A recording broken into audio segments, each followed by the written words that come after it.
হ্যাঁ, সুন্দরবনের চিতকাংড়ার ঘিয়ের পিঠা বানাবো আজ, চপ বানাবো চপ। দেখেন এটা আমি গোলমরিচ, সাইজিরা, গরম মশলা বেটে দিয়েছি এই, আর দেব সামান্য ময়দা। ময়দা না দিলে ওইভাবে ওঠে, কিন্তু ময়দাটা দিলে একটু শক্ত শক্ত হয়। আর যে পেঁয়াজ রসুন বেটে রেখেছি আর এই কাঁচামরিচ বেটে রেখেছি, এগুলো সবই আমি দিয়ে দেবো, দিয়ে একসাথে মেখে নেব।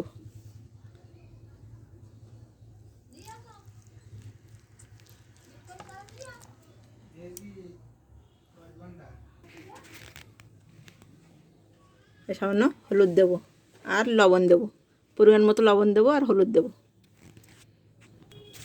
পরিমাণ মতো লবণ আর হলুদ দিলাম।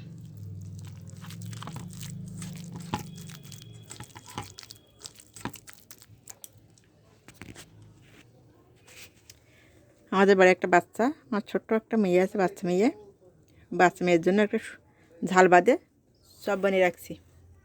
এর হয়তো একসাথে এবার কাঁচামরিচ যেটা আদা বাটা করে রাখছিলাম আপনাদের দেখেছিলাম, সেটা আমি দিয়ে দিয়েছি, দিয়ে একসাথে মিক্স করে নিয়েছি। এবার এগুলো দিয়ে দেবো।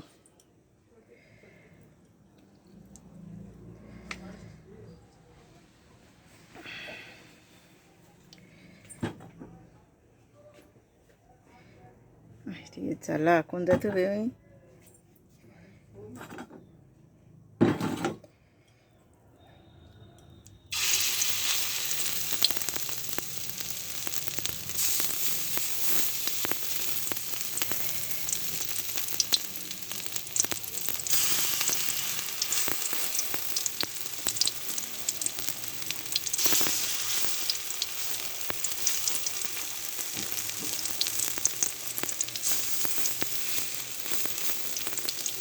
দেওয়ার সঙ্গে সঙ্গে খুব সুন্দর আইটে যায়।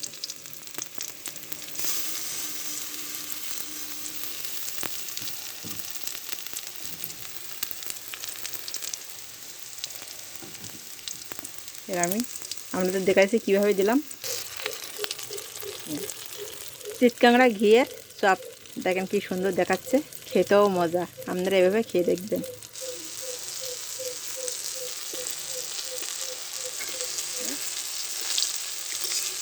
চপগুলো কি সুন্দর ফুলছে, ফুলে মোটা হয়ে গেছে।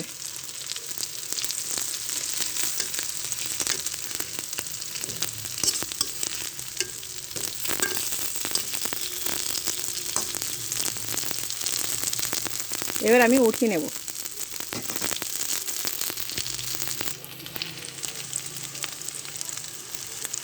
সেগুলো ভাজা হয়ে গেছে, আমি উঠিয়ে নিয়েছি, নিয়ে আবার দিয়েছি।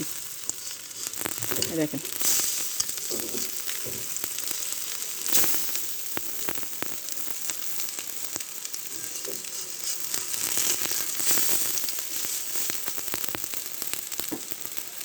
পাড়ে দিয়ে একটু হালকা করে তেল দেবো।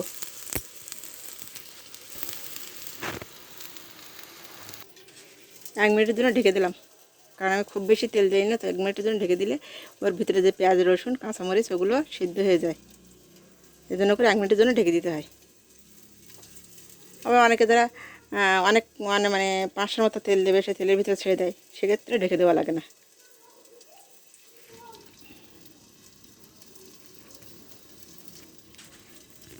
আমি যেভাবে বানাচ্ছি চপ, আপনারা এইভাবে কম তেলে চপ বানাবেন, খেতেও সুন্দর লাগবে।